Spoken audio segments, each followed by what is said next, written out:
Hey there, and welcome back. And we got our dude here. He's chilling by his fireplace. But this fireplace, oh, it's got a problem. We gotta add some light to it. It's got its particles, it's got its wood, but there's no light coming from this. And that is a serious problem we gotta fix today. And so to do that,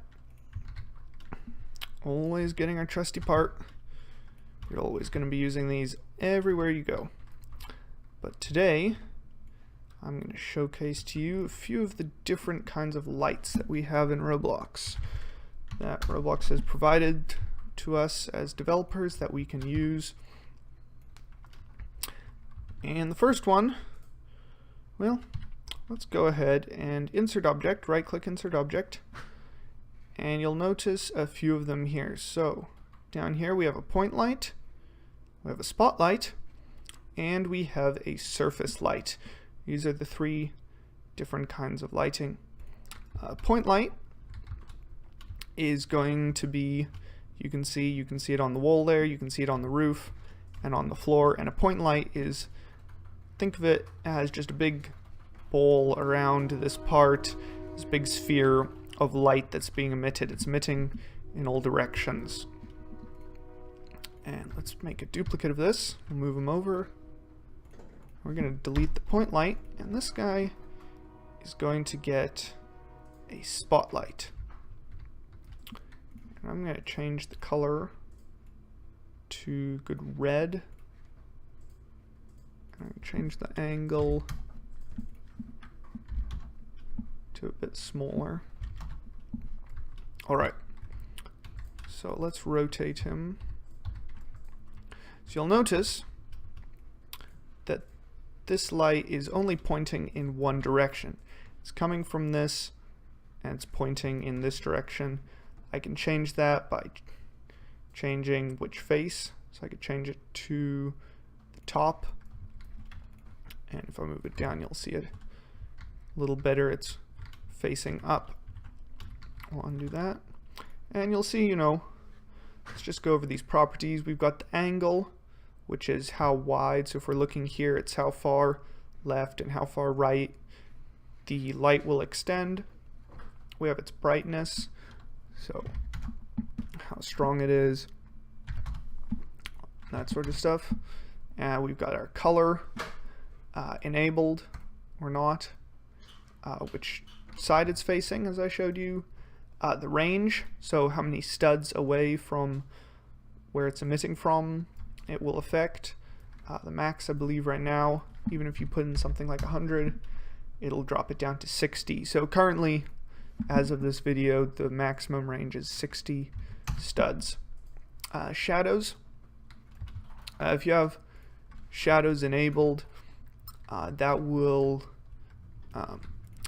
because of the way the lighting works, the walls have to be fairly thick, but with shadows enabled, it will try and not go through walls that it shouldn't. This is only one stud.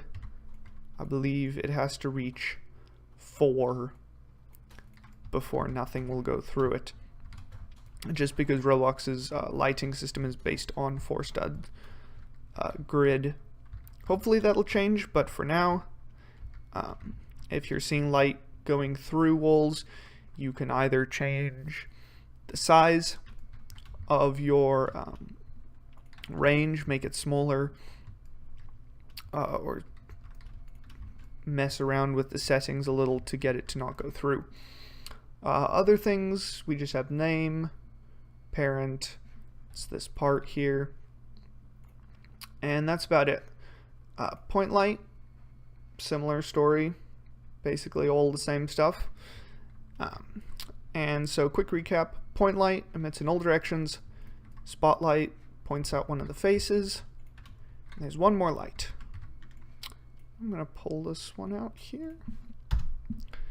And both of these emit from, both the point light and spotlight emit from the center of the part, but the surface light, it's similar to a spotlight in that it emits from one side, but emits over the entire side. So we're going to go to the bottom And let's do a comparison here.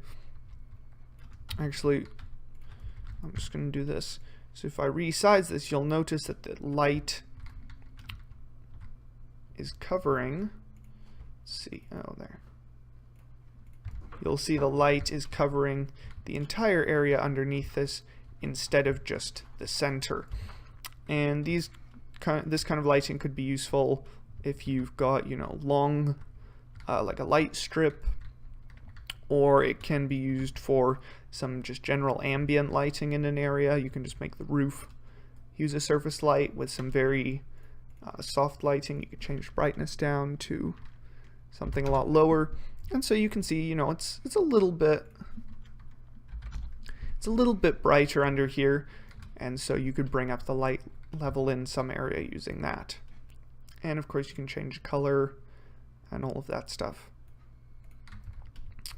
So those are the different kinds of lights, and the one we want for today is this point light here. So we don't need these. We're going to go back in, and previously we have a part here that is our fire part with our particle. Let's right click and insert a point light. So that is all good. We can just change it to a fire color. We'll make it a nice orangey glow. Maybe change. One thing that's nice is we could make the range like pretty big. You can see it gets bright, but then we can tone down the brightness a little. I'm gonna bring this back a little bit, but we can tone down the brightness just a bit, and it gives it a bit of a warm glow from the fire. And I'm gonna bring, you can see in real time what color it's gonna be, so you can fine tune it a little bit to something that you like. So there we go. That is different kinds of lighting.